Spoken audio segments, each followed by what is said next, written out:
I have a new hobby. I am collecting stories that I can actually prove are told among the Russian people. They make them up themselves, they tell them between themselves, reveals they got a great sense of humor, and they've also got a little cynical attitude about things in their country. The story was an American and a Russian arguing about their two countries, and the American said, look, in my country, I can walk into the Oval Office, I can pound the president's desk and say, Mr. President, I don't like the way you're running our country.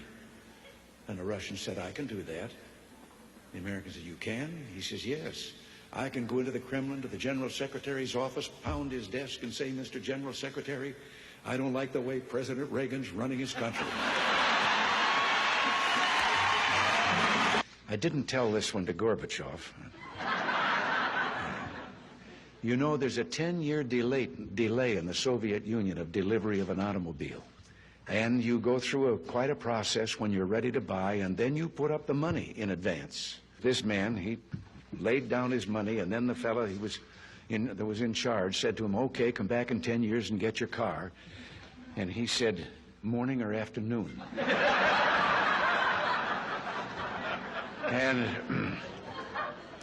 And the fellow behind the counter said, well, 10 years from now, what difference does it make?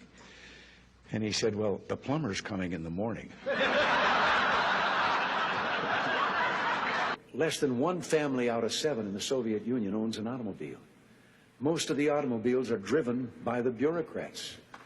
So an order went out one day to the police that anyone caught speeding, anyone, no matter who, gets a ticket.